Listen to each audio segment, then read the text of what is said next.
Hello, welcome to Ken studies. CAPF AC 2022 में जो भी एस्पिरेंट्स प्रिपरेशन कर रहे हैं, जो एपियर होने वाले हैं, तो 10 अप्रैल यानी टुमारो सिक्स्थ टेस्ट जो है, टेस्ट नंबर 6 है, वो आपका कमेंस हो रहा है, स्टार्ट हो रहा है। यस, आई नो कि many of aspirants who are interested और those who are writing test, तो वो सीडीएस के एग्जाम में भी अपियर होने वाले हैं। तो उन लोगों में से कुछ एक दो थे, उन्होंने बोला कि यस सर, हम टेस्ट दे रहे हैं, ये सीडीएस का एग्जाम दे रहे हैं, तो हम टेस्ट बाद में देंगे। इट्स ओके, क्योंकि देखो, वंस टेस्ट एक्टिवेट हो गया, टेस्ट एक तरह से प्रिपेयर हो गया, रिलीज हो गया, तो आप जब चाहो उस टेस्ट को दे सकते हो। तो डोंट वरी अबाउट दैट। इसमें देखो, हमेशा आप ये टेस्ट जब 10th को हो रहा है, नेक्स्ट टेस्ट जो होगा यानी टेस्ट नंबर जो 7th होगा, वो 24 अप्रैल को होगा, यानी कि उसके पहले आपका नोटिफिकेशन आ चुका होगा। ये एक इस वीडियो में मैं एक मैसेज भी है जो सीरियस एस्पिरेंट्स हैं। आई ऑलवेज रिमेंबर कि आई ऑलवेज से कि जो सीरियस कैंडिडेट होते हैं, सीरियस एस्पिरेंट होते हैं, वो 10% ही होते हैं। यदि आप थोड़ा सा एफर्ट लगा रहे हो, तो मैं समझता हूं कि आप उस सीरियस कैंडिडेट में होते हो। अ, आज एक तरह से मैं 5+ ईयर्स हो गए, 2017 देखा जाए तो एक तरह से फेब 2017 से मैं कैंडिडेट्स को फॉर्मल रूप से गाइड करना जब से स्टार्ट किया हूं, तो 5+ ईयर्स हुए। उसमें से 5+ ईयर में एटलीस्ट 5000 कैंडिडेट्स हैं जिनसे हमारा पर्सनल इंटरेक्शन हुआ, कि एटलीस्ट किसी से 2 मिनट का ही हुआ, किसी से कंटिन्यूटी में चल रहा है। कुछ ऐसे एस्पिरेंट्स हैं जो लंबे समय से जुड़े हुए हैं, कुछ ऐसे हैं जो शायद किसी एग्जाम में 1 नंबर से चूके, कोई है कि 1 टाइम नहीं हुए लेकिन नेक्स्ट टाइम वो हो गए, कुछ ऐसे अभी हमारे केस में हुए। ऑब्वियसली आई फील समटाइम कि क्या उन्होंने टारगेट लेकर के आया और कहाँ लैंड किए, कुछ ऐसे सीरियसली बिलीव मी समटाइम मैं ये सोचता हूँ। लेकिन this is truth of life कि कुछ ऐसे एस्पिरेंट्स थे जो कि इलाहाबाद में जब इनिशियली हमने स्टार्ट किया, तो आए असिस्टेंट कमांडेंट का प्रिपरेशन करने के लिए। उसमें से कुछ रियली अच्छे थे, लेकिन शायद उनका फाइनेंशियल स्टेटस, फैमिली कंपल्सन, या फिर अपनी कुछ प्रॉब्लम, आए असिस्टेंट कमांडेंट बनने के लिए और कांस्टेबल बन गए। क्योंकि यूपी में देखा जाए, उत्तर प्रदेश में जब हम देखते हैं, तो दो ही चीज का वैकेंसी आता है। अच्छा, एक तो टीचर का बल्क में थाउजेंड्स, और दूसरा कांस्टेबल। इस वजह से यूपी में देखोगे कि वो कोई कैंडिडेट यदि सिविल सर्विसेज में इंटरव्यू में भी पास है, तो वो ट्राई करेगा कि एटलीस्ट उसके बाद बीएड एक कर ले, क्योंकि नहीं कुछ यदि हम एसडीएम नहीं बन पाए तो प्राइमरी टीचर तो बन जाएंगे। या फिर जो असिस्टेंट कमांडेंट, ये दरोगा और ये सब का तैयारी करता है, तो फिर देखता है कि बल्क में कांस्टेबल आएगा ये। तो हर पोस्ट का अपना इंपॉर्टेंस है। कोई कांस्टेबल है, इसका मतलब हम ये नहीं समझेंगे कि उस बंदे में टैलेंट नहीं है, स्किल नहीं है, लेकिन उनकी मजबूरी है। तो यदि आप सीरियस थोड़े से होते हो, तो मैं समझता हूं कि आप 10% में होते हो, यानी कि जो आप वो कंपटीशन आपका अब 10% में ही रह रहा है। अब ए लॉट ऑफ कैंडिडेट होते हैं, जब आप रियल में मार्क्स देखोगे कुछ अपने दोस्तों का, अब सारे फेलियर का तो यूपीएससी नहीं दिखाएगी ना, सारे का लिस्ट। अब मान के चलो कि 1 लाख कैंडिडेट भर रहे हैं, तो वो 1 लाख कैंडिडेट का मार्क्स अपलोड किया जाता है, लेकिन उनको पीडीएफ बना करके नहीं दिया जाता है कि इतने कैंडिडेट अपियर हुए, इनके ये मार्क्स आए। ये आप तो सेलेक्टेड कैंडिडेट का ही देख सकते हो कि इनके इनके ये मार्क्स हैं। लेकिन आप अपने फ्रेंड सर्किल और ये सब में देखोगे, लॉट ऑफ कैंडिडेट हैं कि जो फॉर सेक ऑफ अपियरेंस के लिए अपियर होते हैं, कि उनको मान के चलो कि कोई आइडिया नहीं है एग्जाम का, बस अपियर हो गए। या कुछ हैं कि प्रिपरेशन नहीं करेंगे, बस फॉर्म भरने के लिए रहते हैं, ईगर रहते हैं। तो सिर्फ आप फॉर्म भरना है, तो उनके लिए ये नहीं है। मैं सीरियस कैंडिडेट के लिए बता रहा हूँ कि जिन्होंने लगता है कि 10% में हो, टॉप 10% में हो, प्लीज प्लीज आप अपने को एटलीस्ट पाओ, देखो, जज करो कि हम कहाँ कंडीशन में है। यदि आप सेल्फ जजमेंट में एबल हैं, कि आप अपने को सेल्फ असेसमेंट कर सकते हैं। Judgement in the sense different term होता है, असेसमेंट कर सकते हैं हम कि सेल्फ असेसमेंट के लिए आप एलिजिबल हो, कि आप अपना सेल्फ असेसमेंट कर सकते हो कि हमारा इतना मार्क्स आ सकता है। अब जैसे पेपर 1 फॉर एग्जांपल होता है, तो आप सेल्फ असेसमेंट कर सकते हो कि यस हमने 125 क्वेश्चन है तो 250 का है तो कितना लाए। पेपर 2 फॉर एग्जांपल है, उसमें सेल्फ असेसमेंट सपोज आप नहीं कर पा रहे हो कि हम कितने में डिजर्व करते हैं, कितना हमारे पास ये आता है, ठीक है ना। तो यदि आप उस पॉइंट ऑफ व्यू से चीजों को कर पा रहे हो, जजमेंट ये असेसमेंट कर पा रहे हो, तो दैट्स फाइन। पेपर 2 में भी आप यदि अपने को कर पा रहे हो तो ठीक है, नहीं तो एटलीस्ट 1 2 3 टेस्ट आप लिखो, ताकि आपको पता चले कि आप कहाँ स्थिति में हो। अब आपके पास लेस देन 4 मंथ हैं, 4 मंथ से भी आपके पास कम है। अब आप किसी भी कंडीशन में अनसीरियस नहीं हो सकते हो। ऑलवेज रिमेंबर, आप में से बहुत सारे इसमें हो जो सीएससी का मेंस लिखे हुए हो, कुछ ऐसे लोग हैं मल्टीपल टाइम सीएससी का मेंस लिखे हुए हैं। जस्ट इमेजिन करो कि कुछ ऐसे कैंडिडेट मैं देखता हूं, क्योंकि देखो जब ऐसे आप कैंडिडेट होते हो, टेस्ट के लिए जुड़ते हो या कुछ और चीज के लिए, तो अब सबका मैं डिटेल नहीं मांगने जाता हूं ना। इनफैक्ट सम टाइम रियली होता है कि जब candidate for example test purchase कर लेता है, उसके बाद वो अपना कॉपी में नेम लिखता है, तब मुझे बहुत बार ध्यान रहता है कि अच्छा ये कैंडिडेट का ये।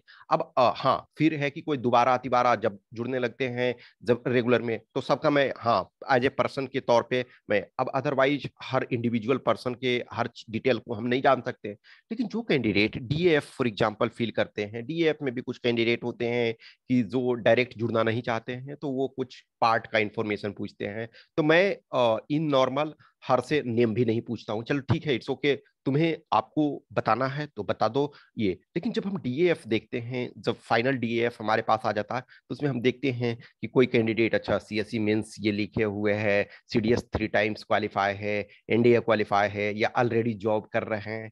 तो जस्ट इमेजिन करो कि कोई कैंडिडेट ऑलरेडी सीएससी का मेंस लिखे हुए है और आप एक बिगिनर हो, तो कॉन्फिडेंस के मामले में, अंडरस्टैंडिंग के मामले में वो आपसे बेटर कंडीशन में है। लेकिन आप ये मत मानो कि जो सीएससी का मेंस लिखे हुए वही क्वालिफाई करेगा, नो। लॉट ऑफ कैंडिडेट हैं जो कि मल्टीपल टाइम सीएससी का मेंस लिखे, फाइनल सिलेक्शन नहीं हुआ। लेकिन एक ऐसे कैंडिडेट भी है कभी सीएससी का प्री भी नहीं दिया और वो फाइनल सिलेक्शन हो गया।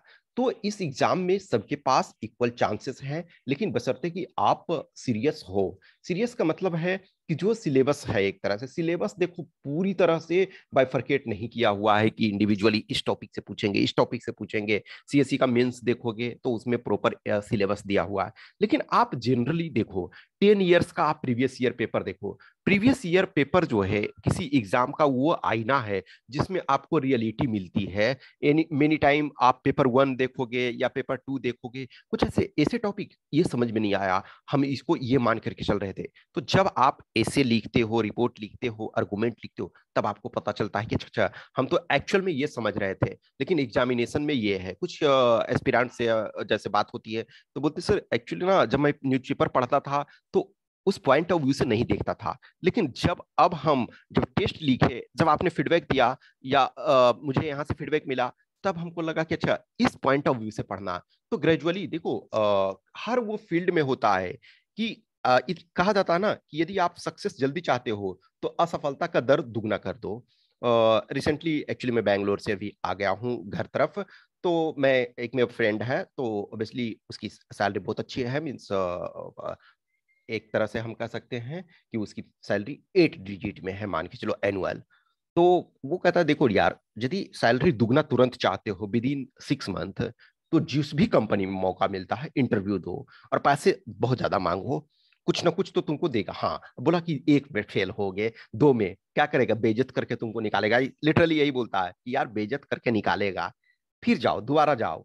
अब वो क्वेश्चन, यदि 10 इंटरव्यू में तुम जाते हो किसी कंपनी में, तो मोर और लेस तुमको पता चल जाएगा कि कॉमन क्वेश्चंस कौन से पूछे जा रहे हैं। उस क्वेश्चंस को आप प्रिपेयर करोगे और तुमको पैकेज दे देगा। बोले दो दुगना करना है, तिगना कर, हाँ अब ऐसा नहीं है कि कोई ऑलरेडी 50 लाख के पैकेज पे हो तो उसका दुगना होना बहुत मुश्किल होता है, लेकिन जैसे इंडस्ट्री में मान के चलो कोई 10 लाख के पैकेज पे है, कोई 15 लाख के पैकेज, तो वो 2 टाइम्स 3 टाइम्स इजिली कर सकता है बैंगलोर जैसे। हाँ उसके लिए स्किल्स चाहिए, आप सीरियस कैंडिडेट चाहिए। तो वही चीज है कि यदि आप जल्दी सफलता चाहते हो तो असफलता के दर को आपको बढ़ाना पड़ेगा, इन द सेंस है कि आप टेस्ट वगैरह लिखो, एग्जाम दो। जैसे सीडीएसई मान के चलो एग्जाम हो रहा है 10 अप्रैल को ही सीडीएस का हो रहा है, आप अपियर हो रहे हो, डेट्स फाइन, क्योंकि real life in even if you are not interested in CDS आपको एपियर होना चाहिए। समटाइम मैं कैंडिडेट को कहता हूँ सीएससी के एग्जाम में भी एपियर हो। हाँ सीएससी के एग्जाम में आपके चांस के ये रहते हैं, तो किसी को लगता है कि सपोज हम जनरल कैंडिडेट हैं 6 चांस मिल रहे हैं, तो हम यदि सीएपीएफ में सीरियस हैं तो हम उसमें अभी के लिए 1-2 चांस हम उसमें लगा सकते हैं कि ठीक है अब चांस आप बचा लोगे तो रिम्बर्समेंट नहीं मिलेगा, या कोई और उस स्टैंडर्ड का एग्जाम होता है तो आप उस एग्जाम में एपियर हो, आप जितना चीजों को एनालाइज करोगे, पेपर 1 है, हर क्वेश्चन को एनालाइज करो कि 125 क्वेश्चंस हैं, उस 125 क्वेश्चंस को ये एनालाइज करो सारे को। तो ये आपके देखो शेड्यूल है। तो अब तक आपके 5 टेस्ट यहाँ तक हो चुके हैं, नेक्स्ट आपका कल यानी टुमारो ये 6 टेस्ट हो जाएगा। इसी ढंग से हमने 24 जुलाई आपका लास्ट टेस्ट है, 13 टेस्ट, टोटल 13 टेस्ट है। अब इस बार देखो हम पेपर 1 पेपर 2 दोनों का टेस्ट सेम डे में करवा रहे हैं, आप अपने कंफर्ट के अनुसार ये जब चाहो उसको लिख सकते हो। तो हमेशा ध्यान रखो कि यदि आप सीरियस हो तो हर डे इंप्रूव करो। कुछ कैंडिडेट को मैं ऐसा देख रहा हूं कि 2 इयर्स से हमसे जुड़े हुए हैं, लेकिन मैं जब देखता हूं तो 2 इयर्स पहले भी वही कंडीशन में थे, आज भी वही कंडीशन में है। क्यों? क्योंकि क्या है, वर्क कम करते हैं, अननेसेसरी गार्बेज एक्स्ट्रा कलेक्ट करते हैं। तो डियर गार्बेज अधिक कलेक्ट करोगे तो वो बदबू ही देगा। हाँ अब उस गार्बेज का आप कैसे यूज कर सकते हो, एन नंबर ऑफ चीजों को प्राप्त करो, ऐसा मैं नहीं कहता हूं कि नहीं आप प्राप्त करो, लेकिन गार्बेज को भी अच्छे में टर्न करो। वो जैसे कहते हैं ना, बेस्ट एग्जांपल कि किसी के पास गाय का गोबर है या भैंस का गोबर, व्हाटसोएवर जो गोबर है, उस गोबर को उसने ला करके अपने घर के दरवाजे पे रख दिया, उसमें बारिश हुई, पानी पड़ा, वो बदबू देगा। लोग उसको इतना गाली देंगे कि ये कितना गधा है कि गोबर अपने गेट के सामने रख दिया है, एकदम तमीज नहीं है। और दूसरे को तो, आने जाने वाले को तो थोड़ा बदबू देगा, लेकिन इस आदमी को तो डेली बदबू देता है, कैसे इसमें रहता है। लेकिन वही एक दूसरा आदमी है कि गाय के गोबर को लाया और उसने उसको खेतों में लगा दिया और उसमें प्लांट्स लगा दिए, आइदर वो रोज का प्लांट्स लगाए या वेजिटेबल लगाए या मैंगो लगा दे। तो वो क्या है, कहते हैं कि दुर्गंध सुगंध बन सकता है। तो वही है, जो आप गार्बेज कलेक्ट कर रहे हो उसको प्रोसेस करो। रॉ जो डेटा आप कलेक्ट कर रहे हो, इधर से इस कोचिंग से देखे, इस कोचिंग से देखे, इस टीचर ने सर ये कहा, इस टॉपर ने ये कहा, दैट्स एक तरह से उसको लो, लेकिन उसको रिफाइन करो अपने में यूज करने के लिए। यदि आप टेस्ट में 50 मार्क्स ला रहे थे पेपर 2 में, तो आज 2 साल बाद प्रिपरेशन के बाद भी 50 ही आप ला रहे हो, तो आप गार्बेज कलेक्ट कर रहे हो, उस गार्बेज को प्रोसेस नहीं कर रहे हो। तो गार्बेज कलेक्ट करना बुरा नहीं है, लेकिन जो जरूरी है उसको रखो, बाकी को डिस्कार्ड करो। अलॉट ऑफ टाइम कैंडिडेट को मैं जो भी बहुत सारी चीजों को अलॉट ऑफ टाइम मैं डेटा एनालिसिस करके आपको बताता हूँ कि ये कैंडिडेट ऐसे हैं। और मैं सक्सेस कैंडिडेट का के साथ साथ फेलियर जो कैंडिडेट हैं उनके बारे में भी बताता हूँ, उनके एनालिसिस को भी प्रेजेंट करता हूँ कि देखो ये फेलियर यदि हुए हैं तो किस कारण से हुए हैं। ऐसा नहीं है कि सिर्फ और सिर्फ जो सक्सेसफुल हो गए आप उन्हीं को देखो। ऑलरेडी मैंने बताया ना कि कुछ जो सीडीएस वाले में मैंने बताया था आपको, या मैं जनरली बताता हूँ कि जब इवन ऑफिसर आप बन जाते हो तो 3 टाइप के ऑफिसर होते हैं। एक को दूर से दिखता है कि अच्छा ये बंदा जरूर कोई ना कोई जेंटलमैन कैडेट है, ये ऑफिसर ही है। और कुछ को ये कहना पड़ता है कि यस मैं ऑफिसर हूँ इस डिपार्टमेंट में। तीसरा जो होता है उस वो आई कार्ड जब दिखाता है कि आपको अब तक बस पास नहीं हो रहा होगा, लग रहा होगा कि हम मजाक कर रहे हैं, ये देखिए आई कार्ड, तब विश्वास अच्छा ये गधा भाई ये ऑफिसर है, गेस्टेड ऑफिसर।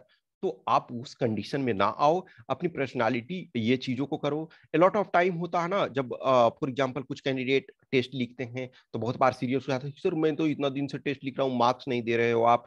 मैं मार्क्स मैं दे दूंगा, लेकिन एग्जामिनर तो आपको उस पॉइंट ऑफ व्यू से नहीं करेगा ना। तो इस पॉइंट ऑफ व्यू से है कि जो आप डिजर्व करते हो। हाँ जब हमसे जुड़ते हो फॉर एग्जाम्पल या किसी टीचर से, तो उससे एक इमोशनल बॉन्डिंग आपकी बनती है। ऑब्वियसली बात है, हर चीज में, चाहे इनफैक्ट इंटरव्यू में भी हमसे कैंडिडेट जुड़ते हैं, तो मैं जानता हूं कि हर कैंडिडेट तो सेलेक्ट नहीं होंगे, लेकिन ट्राई तो हर कैंडिडेट करेगा ना। अब जैसे रिटन क्वालिफाई हो गया, तो हर पोटेंशियल कैंडिडेट जो है वो about to reach the goal है, तो हर को आप मोटिवेट करोगे, हर को ये करोगे कि पुश करो पुश करो पुश करो। किसी का रिटन में कम भी है तो आप पुश करके इंटरव्यू में अच्छा कर सकते हो, कुछ का इंटरव्यू खराब है लेकिन रिटन में अच्छा किया, उसके भी है कि यार थोड़ा सा और पुश करो, थोड़ा सा पुश पुश करके आप ये कर सकते हो।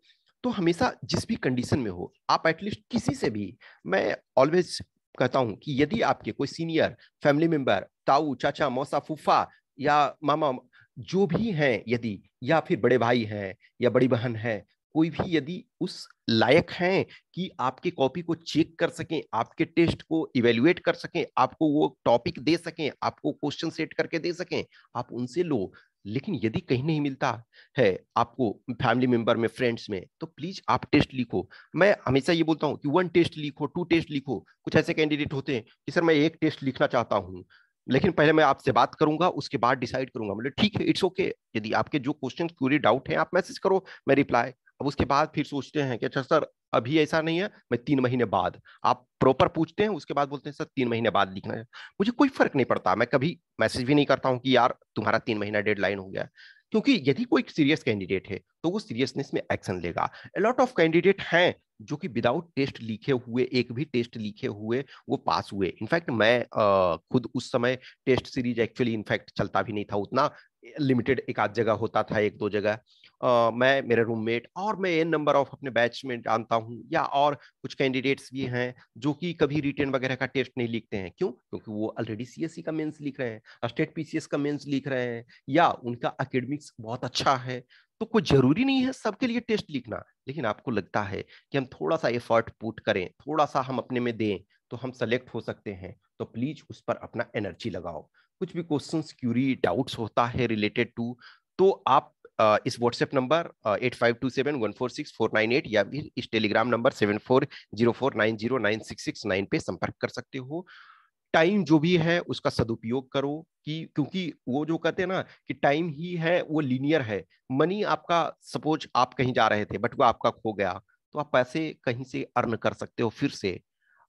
हेल्थ आपका डिटेरियोरेट हो गया, यदि हाँ अब कुछ एकदम ओल्ड एज के पर्सन हैं, कुछ ऐसे सिचुएशन की एकदम गिर गए तो आप उठेंगे नहीं। यदि आप यंग हो, 20 ईयर्स के, 22 ईयर्स के, 25 ईयर्स के, तो आपका हेल्थ भी मान के चलो डिटेरियोरेट होता है, तो आप रिकवर कर लोगे। फॉर एग्जांपल कोविड-19 में, including me, many candidate suffered, but फिर रिकवर कर गए, आप सेम हेल्दी कंडीशन में हो।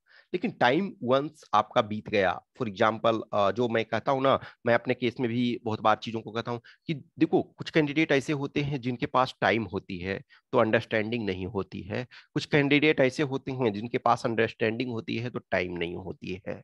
यदि आपके पास टाइम और अंडरस्टैंडिंग दोनों है, तो आप बेस्ट अपना में हो, बेस्ट टाइम में हो, उसका यूटिलाइज करो, थोड़ा सा पुश करो, लेस देन 4 मंथ्स है, पुश करो और बन जाओ। बनने और न बनने के बीच सम टाइम जो होता है, फाइन लाइन का डिफरेंस होता है। कुछ ऐसे कैंडिडेट होते हैं जो अच्छे थे, नहीं हुए, लेकिन कुछ खराब है वो हो गए, तो लेकिन जो हो गया वो उसका ज्यादा मायने रखता है, क्योंकि वो ही समाज के नजर में, दायरे में वो इंटेलिजेंट है। Okay, so give your push. Okay, thank you.